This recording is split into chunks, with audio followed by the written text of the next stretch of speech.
அக்னீஸ்வரன், திமுக காங்கிரஸ் கூட்டணி விரிசலை நோக்கி போகுது அப்படின்னு சொல்லிட்டு எடப்பாடி பழனிசாமி அவர்கள் சொல்றாங்க. ஆனா அதே நேரத்தில் ஒரு வருஷத்து ஏப்ரல் 7ஆம் தேதி அமைக்கப்பட்ட கூட்டணி இன்னைக்கு தொகுதி பங்கீட்டை நோக்கி நகராமலே இருக்கே, என்ன காரணம்? ஏன் இந்த தேக்கம்?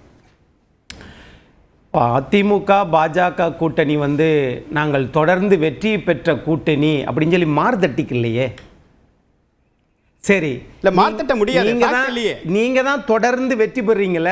2019 இருந்து அவங்க தட்டுறாங்களா இல்லையான்றத அப்ப பாப்போம். இல்ல நீங்க சொன்னீங்க. ஆனா தமிழ்நாடுடைய மாண்புமிகு துணை முதலமைச்சர் சொல்றாரு, கை எங்களுடன் தான் இருக்கிறது, எல்லார் கையும் அவங்களோட தான் இருக்கும், ஆனா கை சின்னம் உங்களோட இருக்குமா என்பதற்கு துணை முதலமைச்சருக்கு பயம் வந்திருக்கு. அப்படிதான் நான் பார்க்கிறேன். இங்க எது எப்படி இருந்தாலும் தமிழ்நாட்டை பொறுத்தளவில் கலைஞர் அவர்கள் இறந்ததற்கு பிறகு, புரட்சி தலைவி அம்மா அவர்கள் இறந்ததற்கு பிறகு சில கட்சிகள் தமிழ்நாட்டில் ஆட்சியை பிடிக்கலாம், நம்மளுக்கும் பலம் இருக்குப்பா, நம்மளை மட்டும் தமிழ்நாட்டு மக்கள் விட்டுருவாங்களா என்ன என்று நினைக்கக்கூடியவர்களுக்கு தமிழ்நாட்டில் மாண்புமிகு முதலமைச்சர் அவர்களும் திமுகவின் தலைவரும், அது மாதிரி மாண்புமிகு முன்னாள் முதலமைச்சரும் அதிமுகவின் பொதுச் செயலாளரும் இந்த இரண்டு முடிவை அவர்கள் தெளிவாக எடுப்பார்கள், எடுக்க வேண்டும் என்பதுதான் பொதுவான ஜனங்களின் பார்வை. என்ன முடிவு? திமுகவும் அதிமுகவும் 170 தொகுதிக்கு மேலதான் நிக்கணும். அப்படி நின்றால் திமுக பின்னாடி காங்கிரஸ் இருக்கும், அதிமுக பின்னாடி பாஜக இருக்கும்.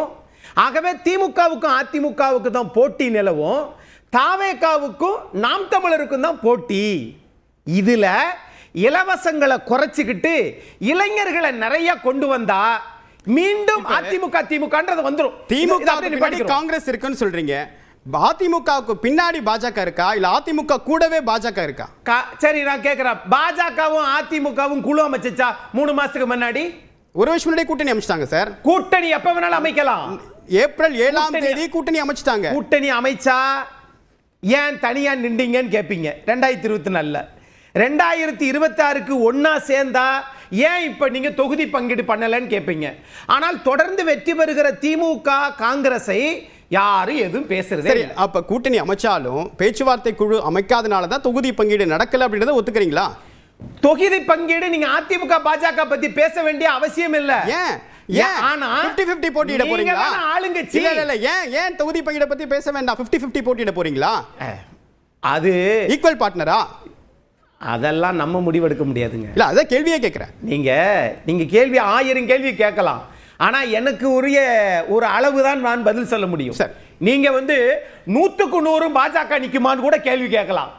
நான் 100க்கு 100 அதிமுக நிக்கணும் நான் சொல்லலாம். அரசியலில் எடுபடுமா? இது எடுபடாது. ஆனா இங்க பால் பாயாசமா அப்படின்னு கேட்டார் பிரியன் சார். அந்த பாயாசத்துல சக்கரை போட்டிருக்கா, நாட்டு சக்கரை போட்டிருக்கா, ஜீனி போட்டிருக்கா அப்படின்றத காங்கிரஸ் தான் முடிவெடுக்கணும்.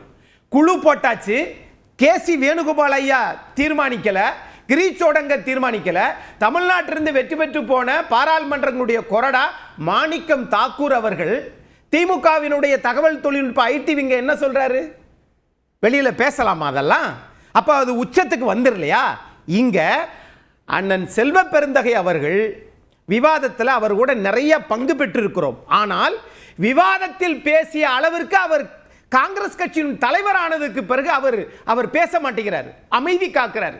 இங்க சொல்றாரு அதிருப்தி இருக்கு, ஆனா அதிருப்தி இல்லைன்றார். அதிருப்தி இல்லை, ஆனா வருத்தம் இருக்கு, தொண்டர்கள் வருத்தப்படுறாங்கன்னு சொன்னாரு. அப்ப தலைவர் வருத்தப்படல, அவர் அது தொண்டர்களுடைய மனநிலையை சொல்றாரு. இப்ப எடப்பாடி பழனிசாமி அவர்களே பல விஷயங்களை குறிப்பிடும்போது பேசணும்னா இதுக்கு எடப்பாடியை கூட்டிட்டு வராதீங்க, அவர் தனி, அது அதிமுக தனி.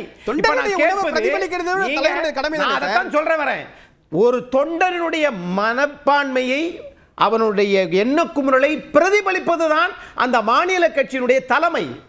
ஆனா நீங்க என்ன சொல்றீங்க?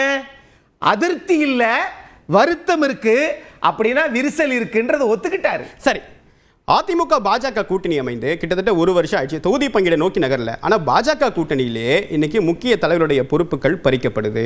சில முக்கிய பொறுப்பாளர்கள் பதவி விலகுறாங்க. நாங்கள் இந்த பொறுப்பை கவனிக்கல, என்ன ஸ்ட்ராட்டஜி என்ன வியூகம் இருக்கு அப்படின்றாங்க. இப்போ இது ஒரு தேக்கம் இல்லையா? தொகுதி பங்கீடை நோக்கி நகரும் போது ஒரு குழப்பம் இல்லையாது? இப்போ இந்த அளவுக்கு உட்கட்சி பூசல் வச்சிருக்கக்கூடிய கட்சிக்கு எந்த அடிப்படையில் நீங்கள் தொகுதியை ஒதுக்கீடு செய்வீங்க? இந்த கேள்விக்கு சரியாக பதில் சொல்லக்கூடியவர் நண்பர் நவநீத் தான். அடுத்த கூட்டணிக்கு தலைமை நீங்க தானே தாங்குறீங்க. ஆனால் நான் இப்ப கேட்பது அதிமுக பாஜக முரண்பாடு இல்லைங்க. சரி, ஆனால் திமுக காங்கிரஸ் இருந்து தமிழ்நாட்டில் இந்த முரண்பாடு இருப்பதற்கு காரணம் இன்னும் சார் சொல்றாரு, பிரியன் சார், தீ பத்தி எரியுது ஆனா இன்னும் கொழுந்து விட்டு எரியல. இல்ல சார், கொழுந்து விட்டு எரியுது. மதுரையில கோ தளபதி அவர்கள் சட்டமன்ற உறுப்பினர் பதாதைகள் ஒட்டுறாங்க. 2, தமிழ்நாட்டினுடைய முதலமைச்சர் திரு தளபதி அவர்கள் பேசாம இருக்கிறாரு. எப்பா அப்படிலாம் சொல்லக்கூடாது, சொல்லணுமா இல்லையா? 2. சரி, 2வது ஐ பெரியசாமி அவர்கள் திரு மாணிக்கம் தாக்கூர் அவர்களை பார்த்து என்ன பேசுகிறார்? 3, கை எங்களுடன் தான் இருக்கும் என்று துணை முதலமைச்சர் திரும்ப திரும்ப சொல்லுவதற்கு காரணம் கை விலகி போய்விடுமோ? சரி சரி, கை விலகி விட்டு போனால் வாக்களிக்கிற கையும் விரலும் சேர்ந்துதான் போகுமோ? நாம் ஆளுங்கட்சியா வர முடியாதோ என்பது தமிழ்நாடு முதலமைச்சர் அவர்களுக்கும் துணை முதலமைச்சர் அவர்களுக்கும் திமுகவுக்கும் அடி வயிற்றில் நெருப்பு பற்றி எரிகிறது. இதைத்தான் எதிர்க்கட்சி தலைவர் ரொம்ப நாளா சொல்றாரு. எப்ப அங்க பிரச்சனை இருக்குப்பா அப்படின்னு சொல்றாரு. சார், முதல் சுற்று கருத்தாளர் திரு ஜெகதீஸ்வரன், இத்தனை குழப்பத்திற்கு பின்னணியில் தாவேகா அப்படின்ற ஒரு புதிய கட்சி தொடங்கப்பட்டு முதல் முறையா தேர்தலை சந்திக்கிறது ஒரு காரணம் அப்படின்னு சொல்றாங்க, அப்படிதானா? இல்ல, தாவேகாவை எல்லா கட்சிகளும் பயன்படுத்த முயற்சி பண்றாங்க. தாவேகா முதன்மை சக்தின்னு சொல்லி சொல்றாங்க. நாங்க வீட்டுக்கு ஒரு ஓட்டு, எங்கள்கிட்ட 2 கோடி ஓட்டு இருக்கு அப்படின்னு ஒரு பக்கம் சொன்னாலும், இன்னொரு பக்கம் கூட்டணி யாசகத்தில் முழுமையாக தாவேகா ஈடுபட்டுட்டே இருக்காங்க. யாராவது வந்துட மாட்டாங்களா, யாராவது வந்துட மாட்டாங்களா? ஏப்பா நம்ம 40% ஓட்டு இருக்கே, நீ எதிர்ப்பா எல்லாரும் எதிர்பார்த்துட்டு இருக்க? நீ அப்படி மற்ற கட்சிகளை தூக்கி விட்டு, அப்ப காங்கிரஸும் ரொம்ப நாள் ஆச்சு ஆட்சிக்கு நம்ம அவங்களுக்கு 4 மினிஸ்டர் கொடுப்போம், விசிக்கு 4 மினிஸ்டர் கொடுப்போம், அவ்வளவு நல்ல நம்ம தாவேகா இருக்கு. உண்மை நிலை என்னன்னு கேட்டீங்கன்னா, தாவேகா யாரு கூடயாவது சேர்ந்தாலாவது நம்ம கொஞ்சம் தொகுதியில டெபாசிட் வாங்கலாமான்னு அவங்க எதிர்பார்க்கறாங்க. அவ்வளவுதான். நம்ம எங்கேயும் ஜெயிக்க முடியாது, அட்லீஸ்ட் டீசெண்டா ஒரு டெபாசிட் நம்ம பெர்சன்டேஜ் இருக்கு. நான் ரொம்ப மட்டுப்படுத்தி எல்லாம் பேசல. ஒரு பெர்சன்டேஜ் இருக்கு. அந்த பெர்சன்டேஜ் டெபாசிட் வாங்குற அளவுக்கு இருக்கா? இல்ல. அப்ப காங்கிரஸோ இல்ல மற்ற கூட்டணி கட்சிகளோ வந்தாலும் டெபாசிட்டா தேருமா அப்படிங்கிற ஒரு இடத்துல இருக்காங்க. அதனால அவங்க என்ன பண்றாங்கன்னா, தொடர்ச்சியாக பல கட்சிகள் முயற்சி பண்றாங்க. இந்த கட்சிகள் ரிட்டர்ன் என்ன பண்றாங்க? காங்கிரஸ் போன்றவர்கள், காங்கிரஸ் மொத்தமா சொல்லிட முடியாது, காங்கிரஸ் இருக்க சில பேர் அதிமுகவுடைய கொங்கு முகங்கள்ல ஒருவரா பார்க்கப்பட்ட முன்னாள் அமைச்சர் செங்கோட்டையன் போறாரு, கூப்பா கிருஷ்ணன் போறாரு, இந்த மாதிரி முக்கிய தலைவர்கள் போயிருக்காங்க. எங்களுக்கு ஒரு அடையாளம் கிடைக்குது, நம்பிக்கை பிறந்திருக்கு, ஒரு சக்சஸ் ரேட் வச்சிருக்கக்கூடிய முன்னாள் எம்பி எம்எல்ஏக்கள் எல்லாம் வராங்க அப்படின்னு சொல்றாங்க. நீங்க டெபாசிட் வாங்குறதே சிரமம் சொல்றீங்க. இல்ல, செங்கோட்டையன் கண்டிப்பா டெபாசிட் வாங்குவாரு, கூப்பா கிருஷ்ணன் வாங்குவாருங்கிற சிரமம் தான். அவர் சீட்டு எப்படி கொடுக்குறாங்களாங்கிறது தெரியல. செங்கோட்டையன் கண்டிப்பா டெபாசிட் வாங்குவார், அதனால எனக்கு மாற்று கருத்தெல்லாம் ஒண்ணு இல்ல. ஒவ்வொரு தொகுதியிலும் விஜய் தான் முகம் அப்படின்றாங்களே. விஜய் 234 தொகுதியிலும் ஜெயிக்கக்கூடிய ஒரு மாஸ் இருக்கு, விஜய் தான் முகம் அப்படின்றாங்க. எல்லா இடத்துலயும் அவங்க வெற்றி பெறுவாங்க. கரெக்டான பாயிண்ட். 234 தொகுதியில இருக்கிற மாஸ் எதுக்காக ஒவ்வொரு கட்சியா வாங்கன்னு கூப்பிட்டு இருக்கு எனக்கு புரியல. எது காங்கிரஸ் போய் நீங்க கேக்குறீங்க? ஏங்க நீங்க மாசுங்க 234 எதிர்கட்சிகளே இல்லாத சட்டமன்றத்தை முதல்ல உருவாக்க போறீங்க. அப்படி இருக்கிற நீங்க எது காங்கிரஸ் வாங்குறீங்க, எதுக்கு பிசிக்கு வரணுங்கிறீங்க, எதுக்கு மற்ற கட்சிகள் வரணும் ஏன் கேட்டுட்டே இருக்கீங்க? எனக்கு புரிய, அது முரணா இல்லையா உங்களுக்கு? வீட்டுக்கு ஒரு ஓட்டு இருக்குல்லங்க, 2 கோடி ஓட்டு இருக்குல்ல, 2 கோடி ஓட்டு தான் ஆளுங்கட்சிங்க. விஜய் முதலமைச்சர், யாரையும் கேட்க வேண்டிய அவசியமே இல்ல, தனிப்பெரும்பான்மை. நீங்க சொல்ற மாதிரி எதிர்கட்சிகளே இல்ல. அப்படி ஒரு பிரம்மாண்டமான வெற்றியை பெறக்கூடிய விஜய் ஒவ்வொரு நாளும் யாராவது கூப்பிட்டுட்டே இருக்காரு. ஆதவர்ஜா சொல்ற தயவு செய்து வாங்க பாக்குறாரு, கெஞ்சு கேட்கிறேங்கிறாங்க. இப்படி ஒவ்வொரு நாளும் நீங்கள் கெஞ்ச வேண்டிய அவசியம் இல்லை.